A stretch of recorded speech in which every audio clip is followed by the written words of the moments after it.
Shabbat Shalom Mevorach, nous sommes parashat Re'eh, Anochi noten lifnechem hayom bracha u'klala. Ça veut dire que Kadosh Baruch Hu nous donne la bracha et la klala. Pourquoi c'est marqué bracha ou klala en même temps? Il dit parce que personne ne voudra la bracha s'il n'a pas en face de lui la menace de la klala. Justement, à la limite, la klala elle est plus forte que la bracha pour amener la personne dans le droit chemin.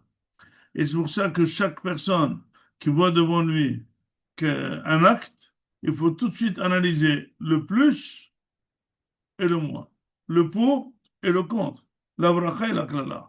Et finalement, c'est marqué que la bracha, c'est celui qui écoute Hachem. La klala, c'est celui qui n'écoute pas Hachem. Attends, comment est-ce qu'on a besoin d'expliquer ça? Est-ce que c'est pas évident que celui qui écoute Hachem, c'est la bracha? Dit non. Souvent, les Rechaim, ils sentent encore qu'ils sont dans la bracha et ils sentent qu'ils sont dans le meilleur chemin et finalement, ils se moquent de ceux qui écoutent Hachem.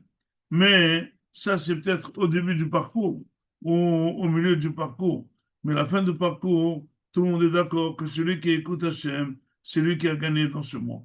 Sachez que c'est vrai que les mitzvot de la Torah sont réellement destinés pour l'au-delà, pour Olam Haba. Mais aussi, c'est pour donner les possibilités de vivre la meilleure qualité dans ce monde et passer ce monde sans problème.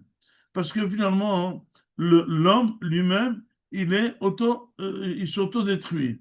De lui-même, avec ses envies, les personnes se détruisent. L'envie de l'argent détruit la personne. L'envie de manger détruit la personne.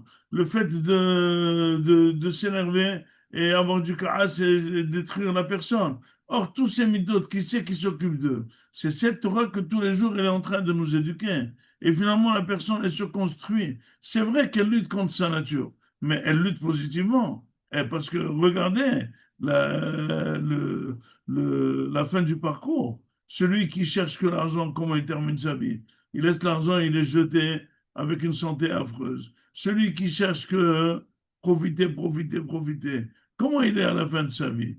Il est mort. Il ne comprend pas comment il peut ne plus le profiter. Il rentre en dépresse totale.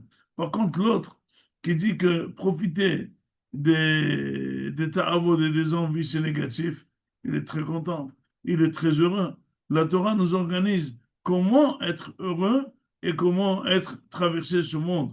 Ça veut dire qu'il faut changer de lunettes et ne pas le voir avec des lunettes de matériel, c'est plutôt cette spiritualité qui protège la personne. Et c'est pour ça que finalement, ce monde, il est tellement droit qu'il termine par éduquer toute personne. La personne, au début, elle pense que l'argent, c'est l'essentiel. À la fin de sa vie, elle dit, bah, tu sais, l'argent n'est pas l'essentiel. La personne qui pense que les envies et faire ce qu'on veut, c'est l'essentiel, à la fin, il dit, ben, on ne peut pas toujours faire ce qu'on veut. Celui qui attache l'importance au manger, il va regarder toutes les personnes importantes. Il commence par manger toutes les bêtises, mais il termine avec de l'eau, la tomate et les concombres. Et c'est tout. Alors que l'autre, il a déjà commencé beaucoup plus tôt, peut-être parce qu'il est pauvre, ou peut-être parce qu'il a déjà calculé son coût, qu'il vaut mieux rester, manger un petit peu de chaque chose et rester en bonne santé plutôt que de rouler. Regardez que toutes les réunions de rois, de ministres, etc., etc., tu as devant toi une bouteille d'eau. Il n'y a pas une bouteille de coca. Quand on mange, monsieur, qu'est-ce que vous mangez? Des fruits, des légumes. Il dit, attendez, on a un steak, on a ça. On ne peut pas. Alors, les personnes, pour se motiver, disent profite, après, on ne va pas profiter. Mais c'est faux.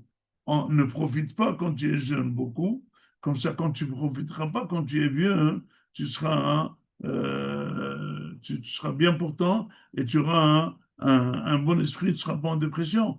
Et tu seras heureux. Et c'est pour ça, la bouteille que la Torah se marquée, c'est pas marqué Tishma. On n'a pas besoin de faire une grande démonstration. Tu le vois devant toi. Tu vois comment la personne grandit, elle ne veut pas gaga, elle n'est pas jetée dans les bâtés à vote, elle grandit, elle vieillit, et elle est la couronne de ses enfants. tu vois comment l'esprit de la personne, comme c'est marqué dans la Gemara, que quand plus il vit, plus il devient plus qualitatif et plus productif, on voit comment on allonge la vie, on voit comment on protège notre société, notre famille, on voit comment on peut produire une grande vie, on voit comment on peut aider les autres et ne pas chercher seulement à s'aider, on voit comment les ménages peuvent tenir toute la vie et être heureux et les ménages qui se cassent. On voit comment les enfants, ils aiment leurs enfants, comment les enfants, ils aiment leurs parents et les parents leurs enfants. Et on voit les familles que finalement, ils éduquent leurs enfants, aucun contact avec les enfants. On voit les résultats. Re'eh, anochi noten lepnechem hayom bracha uklala. Et bien, celui qui n'ouvrira pas les yeux, quand il sera vieux, il mettra des lunettes.